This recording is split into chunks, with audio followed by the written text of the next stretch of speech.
It's Sean Gibbons from the Communications Network. Hope you're doing well as we're welcoming folks into the space. See, oh my goodness, hundreds of you already coming in. Right on. We're going to kick off the way we always kick these things off. So if you're a comm vet, you know this, you've been with us before. We're going to borrow a practice from Professor Brene Brown down at the University of Houston. We're going to do this thing called the two-word check-in. What it looks like is you're going to crack open the chat. You should see that little word bubble. Chances are from living that Zoom life, you know this, that word bubble down at the bottom. Crack that open. Make sure you're talking to, say, all participants, or I might say everyone. Trey's already beat me to this. I was going to say, add your name. Where are you? And then in two words, how you doing? And folks are already in here. Alyssa, Lineca, Julia, who else? Christy, Trey, Stacy. Oh my goodness. Nora, Ellen, Catherine, Dale. Oh, okay. Too fast for me now, gang. The waterfall is happening. But suffice to say, there's a lot of us in here today. I think there's 1,100 folks who signed up for this webinar. So help each other out. If there's questions in the chat, if you can answer them, answer them. If you want to say hello to somebody, I think there's a direct message function, or there is a direct message function, so feel free. But with that, let's go ahead and tell you a couple things that are cooking at Network HQ. First one here is Slack. So we just welcomed over, I guess we are now at 2,200 people in our Slack who are chit-chatting and helping each other out. And as you can see here, it's only for network members, but it's a great resource. If you have a question, tap into the hive mind of your colleagues around the globe. It's a really wonderful resource. It's also a chance to build new relationships. And through the Slack, we also have our Circles program, which allows you to connect up with folks based on, well, I can tell you actually, why do I tell you when I can show you? Why don't we go ahead, Kareem, to the next slide. This is what Circles is all about.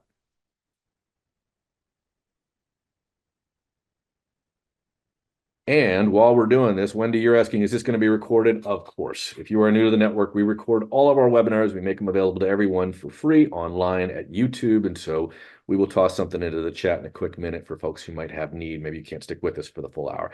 But this is what Circles is about. As you can see, it's connecting you to folks based on the issue you work on, or maybe an identity you share, or maybe a role that you play inside of your organization. So we've got hundreds of folks who are part of that. We'd love to see if you're a network member, avail yourself of that if you can. It's absolutely fantastic. And we're about to launch some new ones, so keep an eye out. Let's move on to the next thing, our locals program. We'll show rather than tell. We've got local groups gathering across the country because occasionally, as you all know, you just need to borrow a cup of sugar. And so it's easier to tap into folks who maybe just live down the block than folks who maybe live on the other side of the country or other side of the planet. And so we'll be, after this wraps, I'm going to tell you about a couple of the local groups that will be gathering in just the next couple of weeks. And of course, these are welcome and open to all. You don't have to be a network member, unlike Slack and Circles. You do not have to be a network member to participate. Of course, we're happy if you do. But here we are. Let's see. Melissa Rohifs just sent her first AI assistant. That's interesting. Don't know that we've ever seen that before, but okay, that's cool. So get local if you can, and we're going to go ahead and I'm going to tell you about a couple things we got cooking. Our friends in Seattle doing a happy hour, literally this week. So hope you can be part of that. In fact, yeah, that's today. Sorry. Somehow the days are coming together for me. Later this afternoon, if you're on the West Coast and specifically in Seattle, check it out online. We've got a link to that, but go ahead and join them. And I believe our friends in DC are gathering today too. Next slide, if we could. I'm sorry. LA is gathering. Lovely group of folks, all these wonderful local leaders. Shout out to our friend Gabriel, who joined us for our local summit in DC recently for our local leaders. He just graduated from Johns Hopkins. So if you want to congratulate him and you're in the LA area, they're doing a social a little bit later today. Right on. All right, let's move to the next one. Our friends in Atlanta next week, if I've got my timing right, are going to be gathering up, and we're incredibly grateful to all these lovely folks. If you're in the Atlanta area, you maybe occasionally take a stroll around Piedmont Park, come hang out with your colleagues. They're awesome. We just put a link in so that you can do that. And again, our DC crew, these are the OGs, the original local group for the network. And look at all of these wonderful folks. Shout out to Liz Ott, who just had a brand new baby. Maybe not just, but fairly recently. Congrats to you if you're with us today. And they're going to be gathering 2 weeks from now, or just a little over 2 weeks from now, in DC for another summer happy hour. Great way to get to know all the folks who live in your backyard. And I see you, Julia. Right on, right on. Okay, let's move ahead. I think we got Denver, and I think this is our last one. Our friends in Denver the day after DC. So this is talking like 2 weeks and change out. All these awesome folks are going to be getting together. And Latia, I see you. She made her first trip to DC to be part of that local leader summit. So thank you for doing that. The group out in Denver is just awesome. So did Curtis. I want to give him a shout out as well. All right, with that, I think we got a couple more things. Hopefully you saw this in your inbox last week. You're part of the network's email list.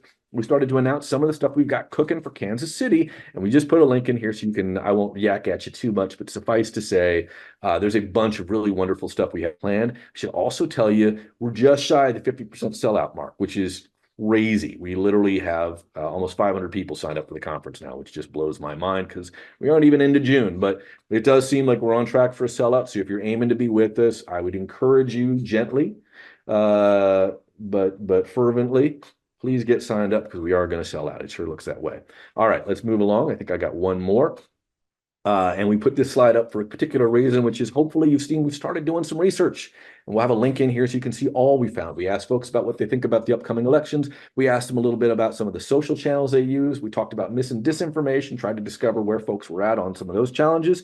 And one of the things we learned was LinkedIn by a country mile, maybe this is why y'all are here, but LinkedIn by a country mile is in fact the preferred social platform for folks. Meta, Twitter, or whatever we're calling that these days, and some of the other things out there, Insta, not so much. So we'll talk a little bit more about that in this webinar, but if you want all that data, if it's useful to you, we've got it available for free for all through that link. So check that out, please. And then coming up June the 20th, if I'm remembering correctly, we've got another webinar. So mark your calendars and we will send out an invite for this in short order. We're going to talk about comedy and why so many of us tune in to comedians to help us kind of parse through and make sense of the world that we find. So we'll chat a little bit about that and some of the science behind it. Really excited about that. So please mark your calendars. And then finally, I think I'm ready to pass it off. But before I do, I just want to give a quick shout out to our friend Kenya, who is offering ASL services. And she has been with quite a bit of dexterity and skill trying to keep up with my motor mouth. So thank you, Kenya. And I'm going to embarrass her a little bit. For those of you who've been with us for a while, you may remember Kenya got married last year. She just had her wedding anniversary. So 1 year in the books for her and her husband. Congratulations. Wonderful, wonderful news. Right on. And with that, let me get out of everybody's way. Oh, the hearts, right on. I love seeing that, gang. We've got, I think, over 1,100 folks signed up for this webinar. So there's a lot of folks in here. We will have a chance to ask a few questions. So put them in the Q&A box. But then at the end of this hour, stick around because we've got office hours set up. So if you have a specific question and you want to talk to Tanya directly, we've got a means for you to do that. We'll put the link into the chat towards the end of the hour here. And we'll have another 30 minutes for you to ask questions directly with Tanya. So with that, let me get out of everybody's way and welcome Tanya onto the stage. Thank you so much for all of your expertise. She's wonderful. We're all going to learn a lot, gang, and I'll see you on the other side. Tanya, over to you. Perfect. Thank you, Sean, so much. And thank you, everybody, for welcoming me in. And welcome to you to this session about LinkedIn. So as you know, I'm Tanya.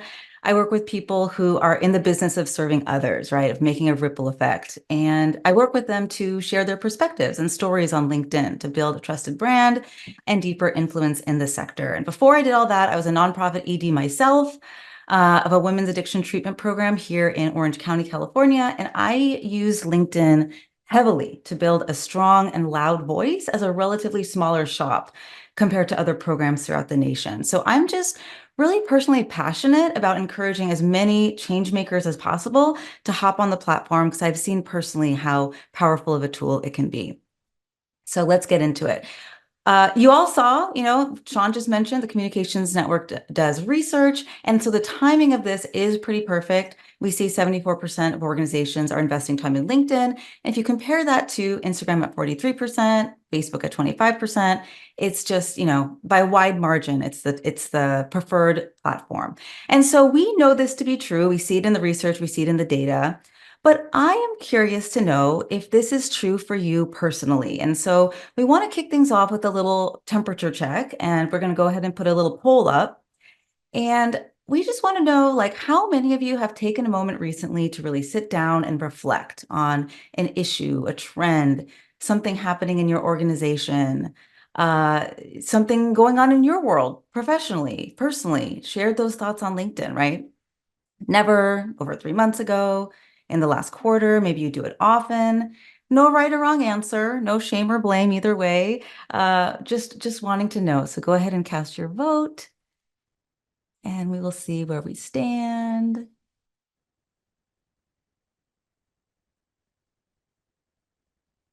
Yeah, so let's see.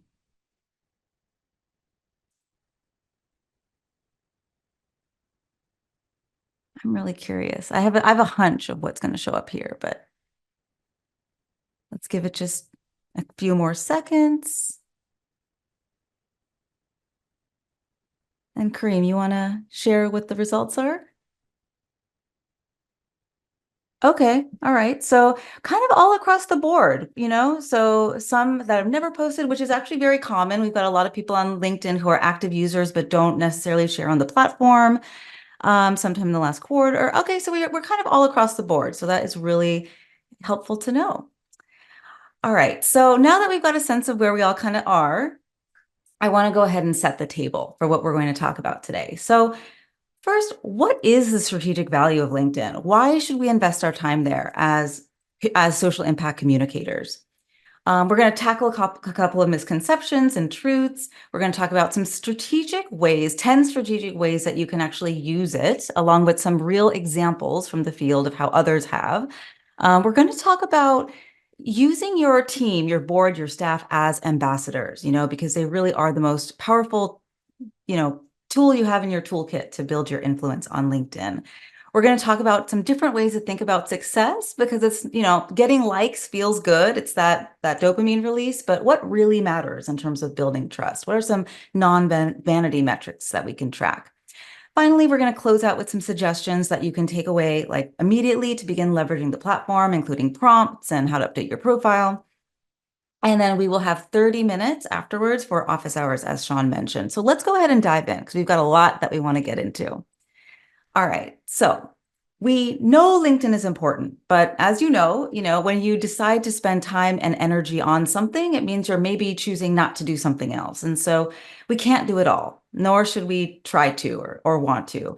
So maybe, you are LinkedIn curious. Maybe you know it's important, but you haven't fully bought in yet. So I want to just share some of the strategic value adds around LinkedIn. Why should LinkedIn be a part of your toolkit? So some of the numbers I think are interesting here is only 7% of active LinkedIn users post regularly, meaning at least once in the past 3 months. If you count reposts, which are just, when you share something without any additional reflection or context, it jumps to 9%. It's still a very small number. And so comparatively on Instagram, 70% of users post regularly. And this is important because LinkedIn remains comparatively unsaturated. You may have noticed, for those of you who do post every now and then, your content probably lingers in the feed for longer just because there's a different ratio of content to users. On LinkedIn, your content actually has a longer shelf life. And I don't want you to take this data and think it to mean that like people aren't using LinkedIn. Like I mentioned before, and as we saw in the poll results, we've simply got a lot of lurkers, people who are logging in regularly, but using it to read and educate themselves and cheer other people on, see what's going on in the sector, stay in touch with colleagues. They might not be posting and they might not even be engaging with content, but that doesn't mean they're not watching, right? So the next bullet is that LinkedIn's algorithm was built for it organically puts you in front of your existing contacts network. So meaning, of course, and you probably know this if you share a post and let's say it's a picture with you and your board member and a recent reflection on work you did, that is going to ripple into that board member's contacts feeds, right? Your second degree connection. So why is this important? So back in the day, when I was a major gift fundraiser, we would host prospecting sessions and we would ask our board members and our volunteers to get together and brainstorm people in their network who might be interested in getting involved. And you've probably done something like that. The LinkedIn algorithm does this for us. It does this organically and naturally.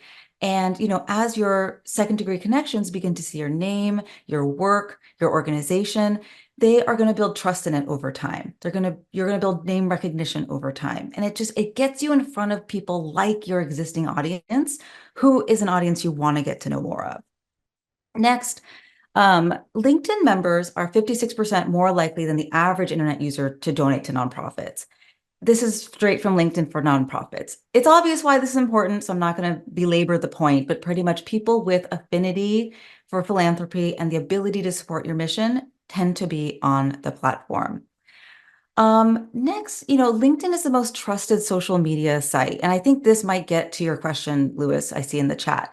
So specifically, LinkedIn ranks first in legitimacy, meaning people tend to trust the platform not to show deceptive content or fake news. It's considered more credible than a platform like Facebook.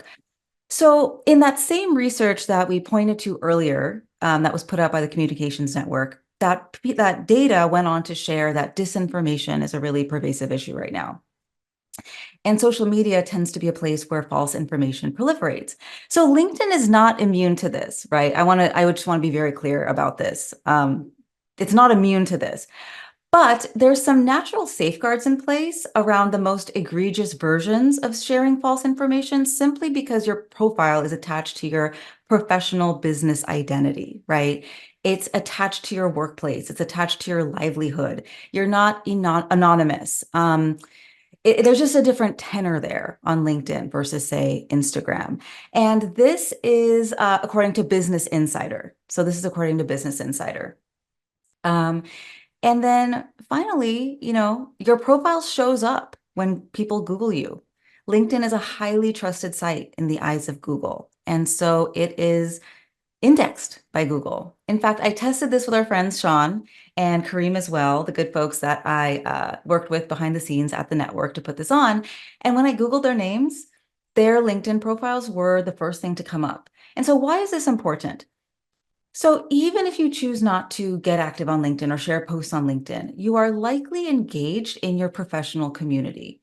You or your executives that you're wanting to lift up, right? So you are applying to speak at conferences, at panels, you're doing research, you are writing op-eds. And so you're bound to get Googled. And if your LinkedIn is going to be one of the first things to show up, you want to optimize it in a way that makes people want to connect with you and, optimize it in a way where people can take that next step with your organization or your mission and when they find you. So, and as far as the question around, is this data worldwide or the US? That's a very good question. I don't have the answer to that. My assumption is worldwide, but don't quote me on that. I can try to find out though. I think you shared that when I talked about the members are 56% more likely to give. So, yeah. And that data is specific from LinkedIn from nonprofits. So, yeah. All right. And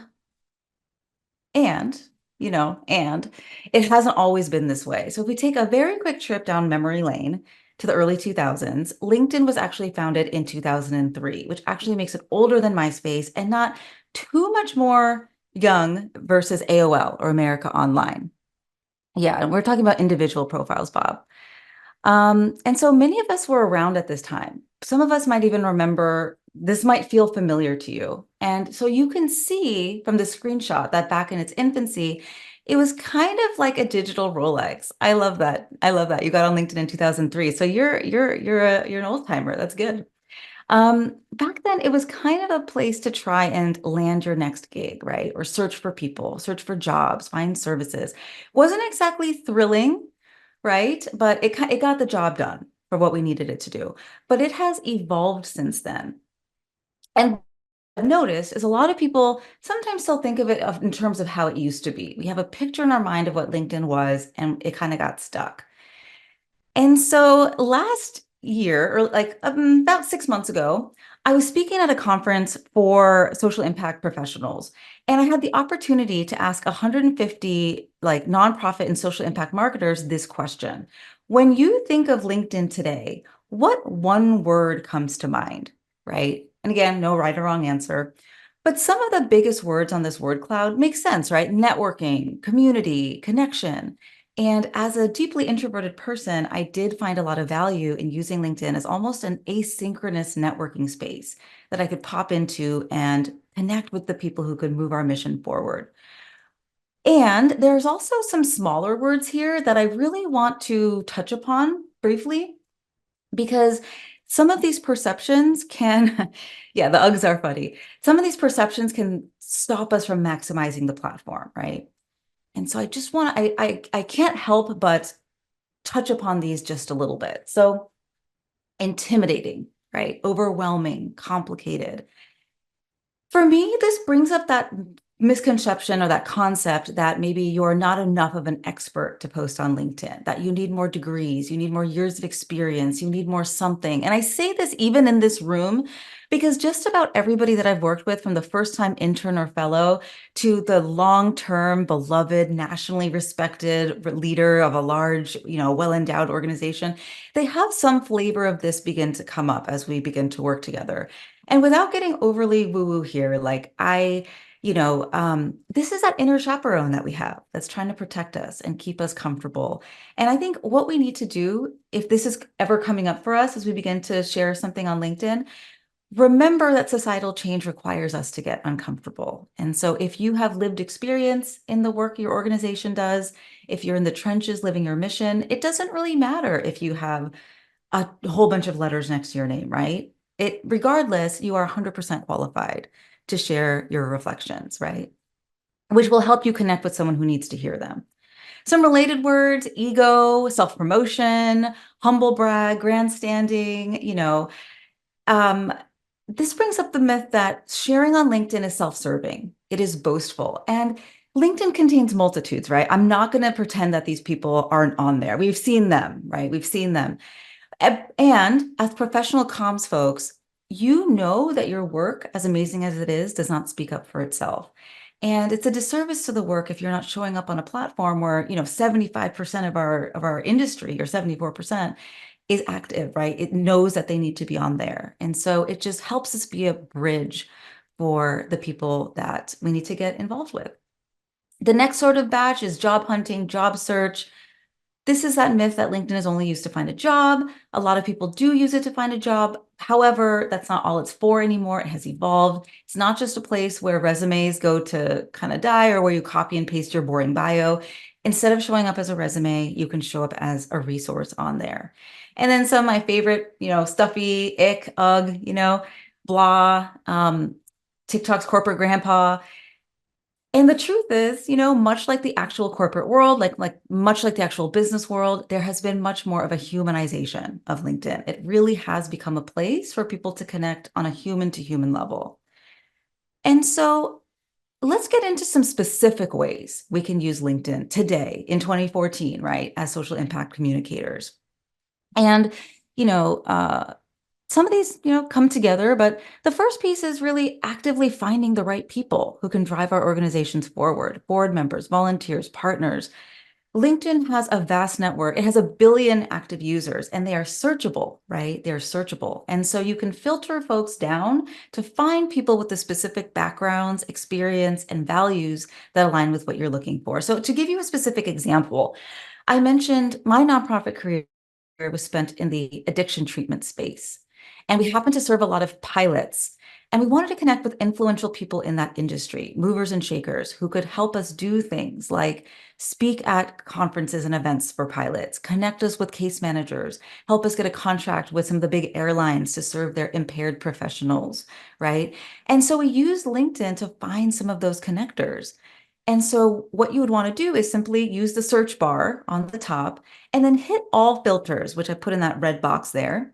And then you can filter by things like, of course, their geographic location, their current company, their past company, where they went to school. In the previous example I mentioned, something that I might do is mental health in the search bar. Millions of people would come up, right? Then I would filter it down by industry, and I would select aviation and airlines. And I see my internet's a little unstable, so hopefully it will get better. Then one of my favorite filter things to do is actually use this filter, which is that they're um, open to like pro bono opportunities, or open to serve words. Did this yesterday. I recreated it. Once I kind of did this experiment, I came up with about 300 who are involved with mental health work. They're in the aviation industry, and they're volunteering or serve on a board. Those are extremely aligned, specific people that I should get to know, right? That I should have gotten to know. And you can do this with your own contacts. You can also ask if you can do this with your board, with people who are committed to helping you get the word out there. So that's one thing. And it's a good segue into, as comms shops, a lot of us might think of LinkedIn as a place to communicate one to many, like we are using a megaphone almost to like yell into the crowd. I want you to remember it also is a tool to individually connect with just certain people, donors, supporters, partners, reporters, thought leaders, because sometimes reaching out to these individuals can feel like trying to get through to Fort Knox, right? Even if we are already in a relationship with them. But you can send a direct message, right? You can in-mail to someone you're not connected to. And this is important while an assistant scheduler might gatekeep someone's email. I have decision makers often manage their own LinkedIn profiles, right? And vice versa. It's a way for you to hear from people you have positively affected, even in years gone by. Plus, you can send voice notes, you can send video messages through LinkedIn direct message. It doesn't just have to be text-based. And just to answer this question really quick, it's not necessarily through hashtags. You can search for things like corporate social responsibility, mental health, pilot, climate justice. I would test it out and I would just test the search and kind of start to see what comes up. And Jenna, yes, you do have to pay for InMail. The premium accounts come with InMail. You get, between 10 and 15 to start. I would start with testing it out for free, and going from there, but I have found it to be a very valuable way to get through to people that I otherwise just could not, right? I just could not. The next three I kind of looped together. I would summarize this slide into being seen and seeing others. So in terms of researching folks, yes, there are databases and online resources that we have available to use. But, on LinkedIn, people are sharing their interests, their connections, where they're speaking, where they're attending conferences, right? Who they're partnering with. Lots of things that can support and influence our relationship cultivation. For nonprofits or for folks that are seeking funding, our funders are on there, right? Funders are on there. Board members, program officers, CSR representatives, and you can use it to stay on top of what's happening in their space. You can engage with them. You can comment on their stuff to begin a relationship.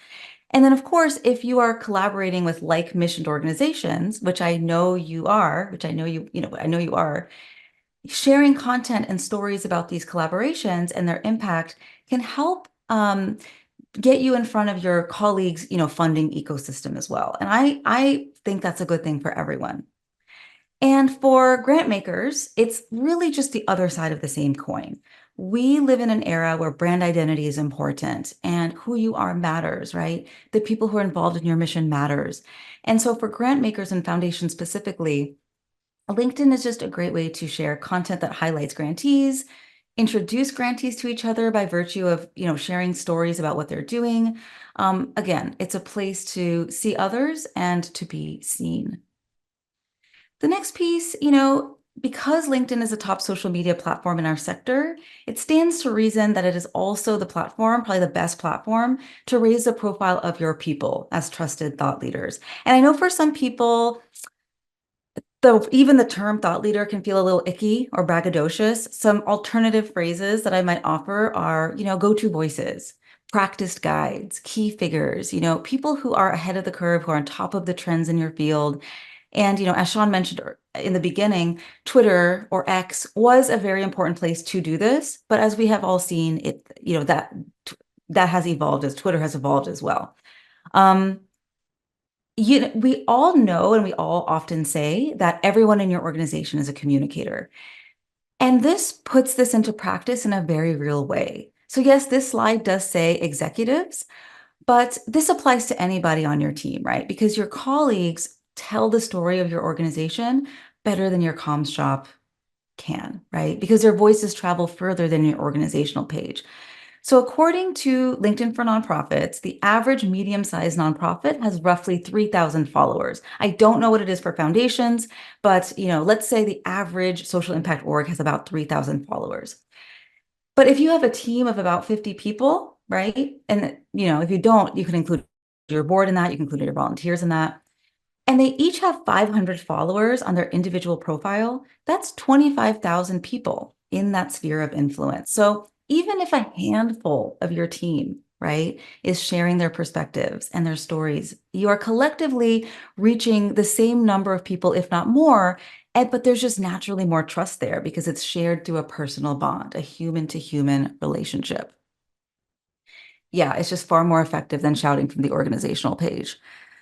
Boot, this is a really good question. I would love it if LinkedIn made it easier for communicators to access executive accounts. This is one of the banes of my existence because of the work that I do. At this point, you just really you have to log in one by one. I wish they would. I wish they would. I'm not clear if they would. That would make life a lot easier if there was just a single place where you could do that, like Instagram. Um, let's see. This next piece around building team camaraderie. You know, so LinkedIn is a platform to publicly share achievements and milestones and boost morale and team pride. So something that may have gone into an internal newsletter, that piece of news can go on LinkedIn. And that just kind of builds internal team culture, right? It builds team bonds. And it's not just within the four walls of your organization, but colleagues from other spaces in your sector as well. And what I will say, when your leadership is visible or reflective or sharing from the point of their humanity on LinkedIn, it's going to make good talent want to work for you. It's going to make your existing team want to stay as well. Um, as social impact professionals, we work on stigmatized and misunderstood topics. So I mentioned I used to work in addiction treatment, and I did that specifically with moms and pregnant and parenting women. And so I remember changing perceptions could really feel like an uphill battle. But as we shared stories from the trenches of our work, or as we partnered with business owners and key influencers in our professional community who were also in long-term recovery to share you know, their stories of recovery and their experience, strength, and hope through LinkedIn. It helped bring awareness not to just our org's mission, but the larger overarching vision of recovery and break down the larger stigma, that existed. Yeah, storytelling saved lives. 100%. It is an evidence-based way to break down stigma. And so these three, I kind of looped together again. I would kind of put them under PR. And the folks in this room, your missions are well known. You have built up brand loyalty and recognition. And yet there is so much noise. And so showing up consistently on LinkedIn not only helps you stay in touch with the media, but also peers who can refer you to opportunities. So once I shared a LinkedIn post about the therapy dog that we had that lived on site. Her name was Lola. She was a golden retriever. And a colleague of mine who, I didn't talk to often, we would see each other once a year in person at the big national membership conference. But she saw the LinkedIn post and she said, I've got to connect you with Gina, who was a writer at the American Kennel Club, a friend of hers. And she ended up doing a whole story about, therapy, animals, and mental health. That was a big, big deal for us. And so for those of you who pitch for earned media, as you clearly and consistently share content that dovetails with your specific expertise, you will find yourself having to pitch less because you are simply known as a go-to voice for that specific issue. And then finally, you have events happening all the time, convenings, launches, ribbon cuttings. Yes, you can share about them as posts on LinkedIn as you should, but you can also use LinkedIn to create events. And the Communications Network actually did that with this event. They created a LinkedIn event about this webinar. You can see this is not hosted on LinkedIn or anything, but it was a real logistical way to invite people. It's another tool in your toolkit. And as, people RSVP'd for it, it would show up on their friends' feeds. And it's just another way to get your events in front of more people. And then, of course, you can repurpose articles, things like op-eds, publications, all the things you're already doing. You can turn them into snackable posts and share them on LinkedIn to get them in front of more people. And I see some really, really great questions in the chat. And I have just so much stuff I want to get through. I'm going to try to get through the questions here if I can. But if not, we do have a full 30 minutes of Q&A and office hours afterwards. So for all of you screenshotters, I put everything in one slide just to sort of summarize these applications. I'm going to stop here for 1 second and take a little sip of water and Mac found the event through LinkedIn. I love that. Take a picture of this if you want. Otherwise, it's all good. And we're gonna keep going. All right. So let's get into some real examples because it's one thing to talk about this, but it's another thing to see them in action. So here we have Dr. Akilah Watkins, somebody I really admire. She is the CEO of Independent Sector, and this is a screenshot of a post. And so there's a couple things I really love about this post. First, the pictures. So the photography allows us to show and not just tell. We often think of Instagram as as the visual media platform, but LinkedIn can also be, a place to share pictures and videos. And so from these pictures, without even reading the post, you can see she's in conversation with people, she's in community, people are in a circle talking and learning from each other. So she's doing a listening tour without even having to read the post. Also, on LinkedIn, we just see the first little bit of the post. And then if it catches our interest, we hit see more to see the rest. And so this first line is not necessarily about the listening tour, but it's about her story. It's about, Atlanta. It's about how Atlanta shaped her. It's a cold open too, right? It doesn't say, hey, let me tell you my story. It drops us right into the story. So we want to click that see more button. And then, if you continue reading this post, it intersects with the work that she is talking about now, which is a listening tour she did in Atlanta and the lessons learned and shouting out some of the key folks in the room. So some of the wins from this post are that she gets to continue the conversation from the in-person event. So even if somebody couldn't be there, they get a sense of the themes that were discussed. They can add their perspective in the comments. And that's another thing about LinkedIn that's kind of great versus like a podcast or an op-ed in terms of building thought leadership.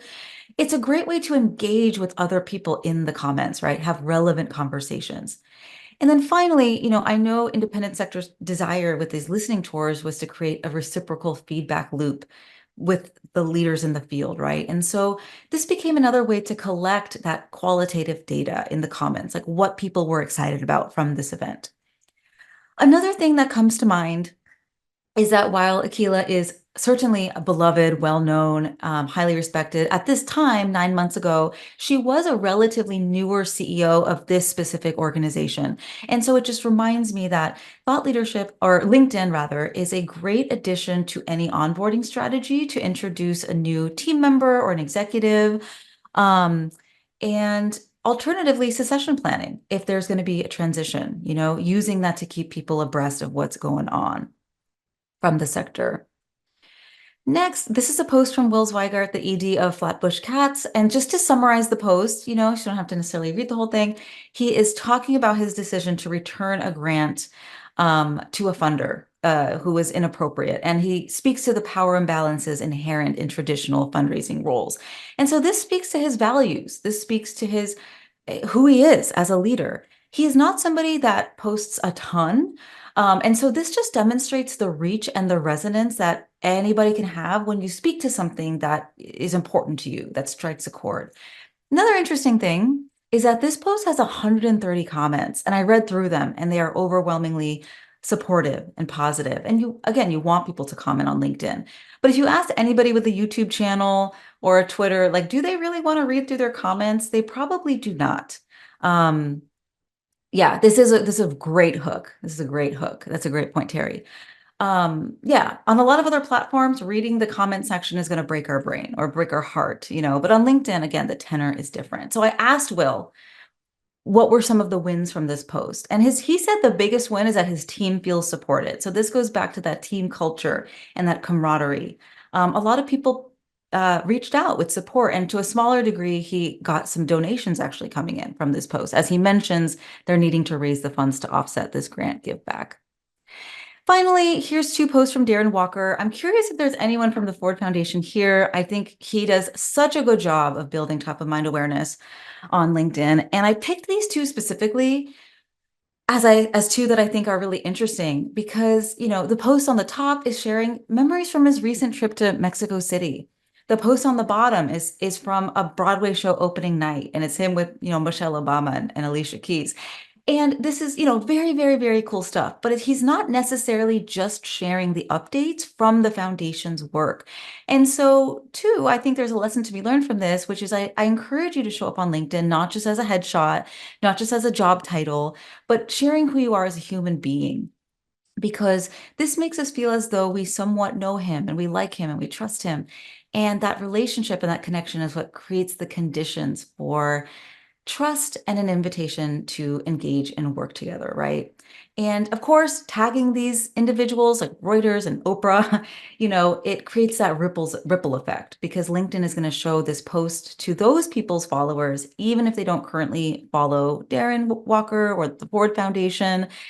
And oh, that's so wonderful. It's always good when you meet people and they are as nice and they are who they are. They are who they show up as online. That's always a good thing.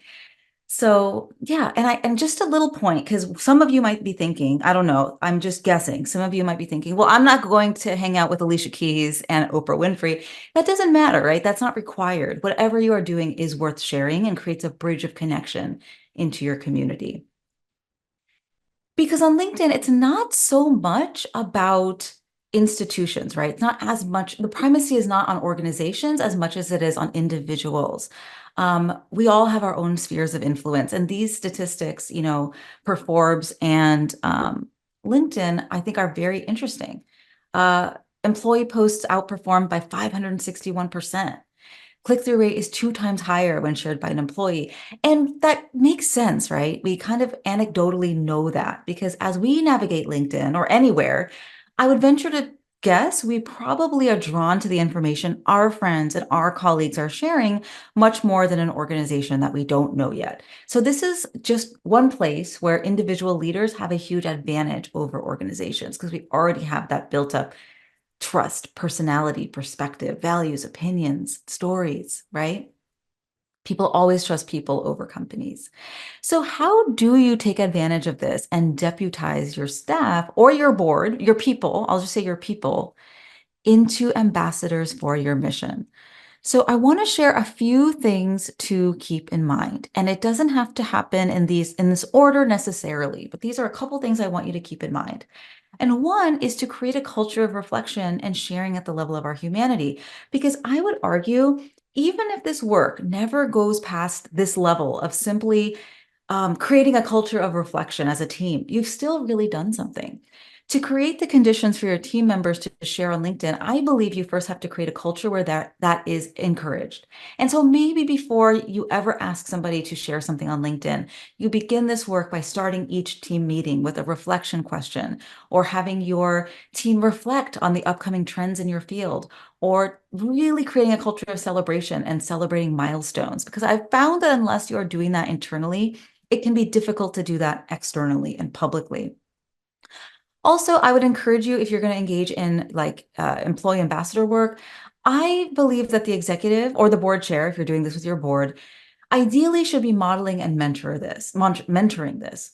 So I recommend that you secure leadership support on the front end if possible, so they can lead by example and kind of inspire others. And as a comms shop, you can always dig into past materials and repurpose them into content or ghostwrite a few pieces, of course, to get them started.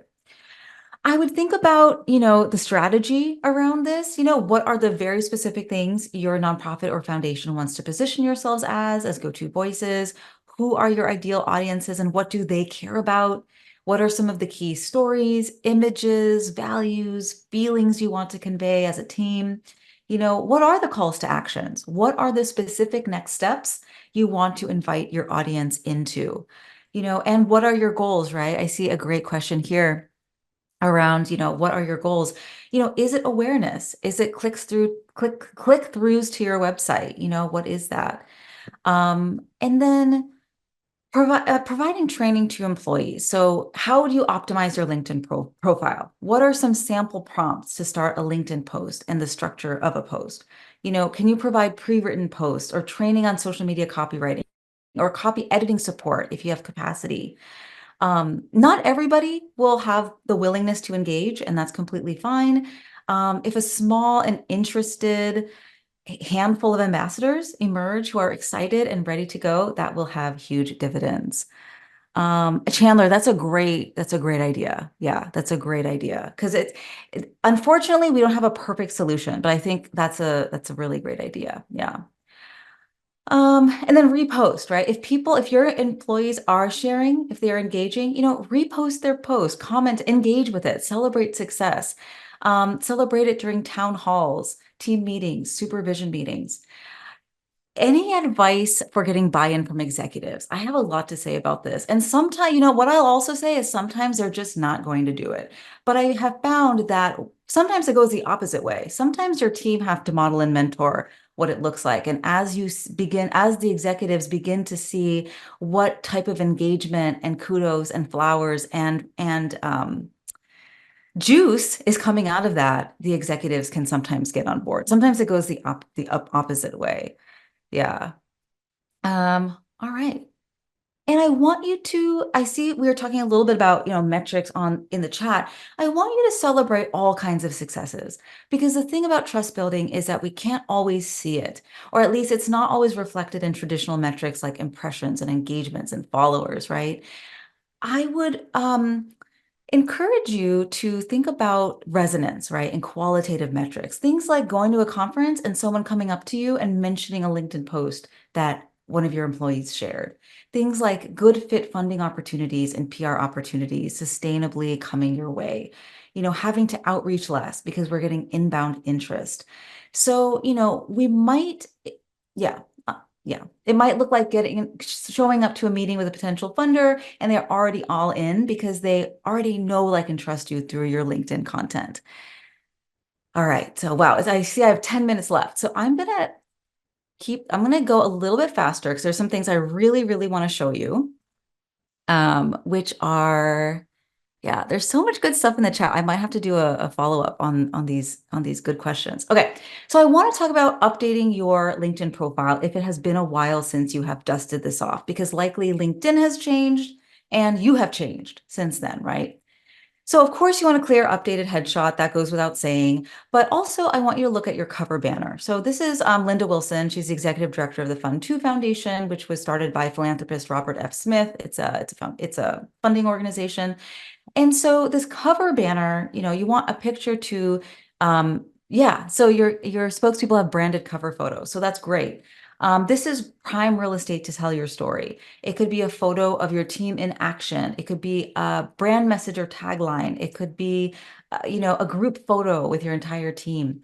And so in this example, Linda includes, a branded piece that's sort of aligned with their website. And so this is something that you can create for your team at large. Your headline is your job title and your company by default, but this is fully editable. So instead of your title, whether it's CMO, executive director, I would encourage you to put a one-sentence story about the work that you do, right? A story that makes the right people think, oh, that's interesting to me. Some people include, instead of a one-sentence story, they include keywords. There's no really one right answer. That might make them a little bit easier to be discoverable. I have a preference for that one-sentence story. You can add a link to the top. You can add a link to your website, your monthly giving page, a place for people to subscribe to your newsletter. So that's that link there. This is something that came out relatively recently in the last year or so. So I would highly encourage you to add a link to your organization's website or somewhere where you want people to go after they find you because they have Googled you and ended up on your LinkedIn, or because they found you through some content you shared. The About section, again, you want to be a resource and not a resume. And so how do you do that? There's no one right answer, but some of my suggestions include to share the problem, the specific problem that you solve and how you uniquely work on that. What is your vision for the world? What is your personal passion? How did you personally get involved with this organization or this mission? If you feel comfortable sharing that. You could share a bullet point list of ways to get involved or ways to come alongside your organizational mission or your work in the world, right? I encourage you to break it up with plenty of paragraph breaks and bullet points so it's easy to read. And in this case, if you go to Linda's profile, you can read the whole thing. You will see that it's not so much about where she went to school or how many years of experience she has, but instead it is a heart-centered story that positions her as a guide and that the grantees and the leaders that she works with can relate to.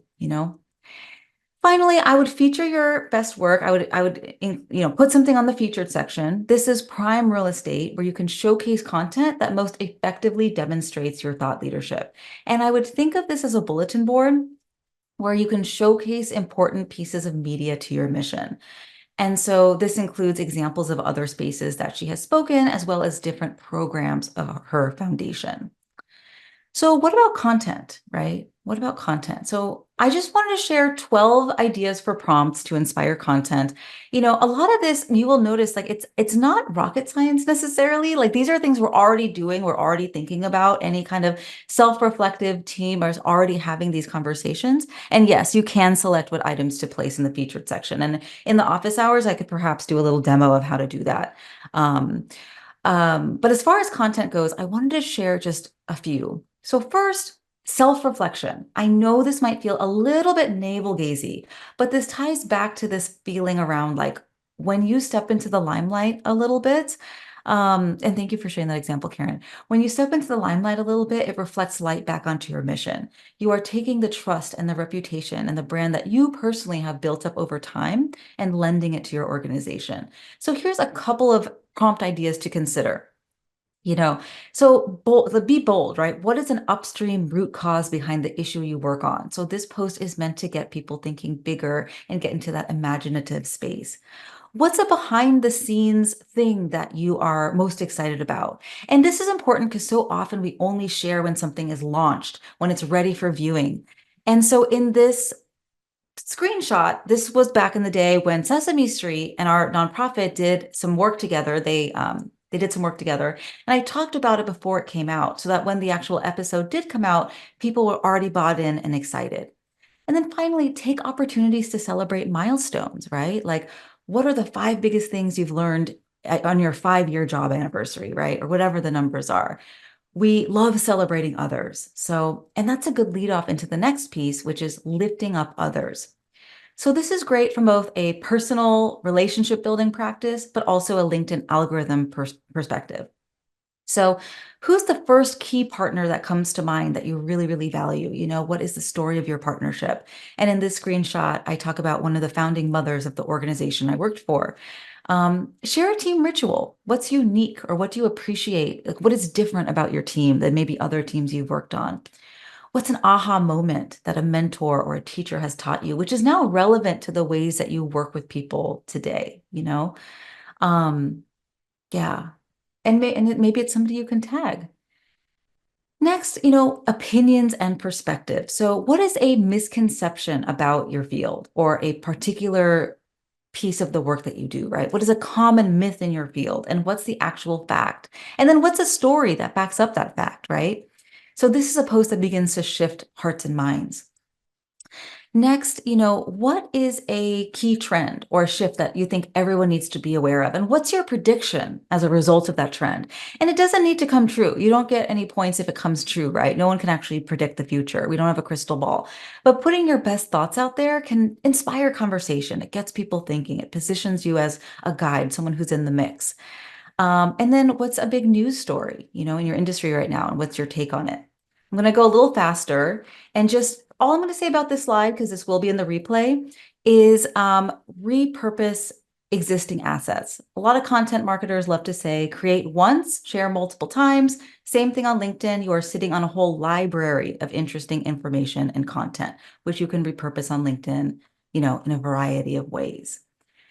And, what I've shared is maybe relatively simple. That doesn't mean it's necessarily easy. So if any of you follow me on LinkedIn or have listened to my podcast, The Campfire Circle, I have an approach called lazy on LinkedIn. And it means spending 1 hour on the platform, but doing intentional things that will make a difference. So here is one example of what that can look like. And of course, you can change this based on your goals, but I would encourage you to stick to that 1 hour time.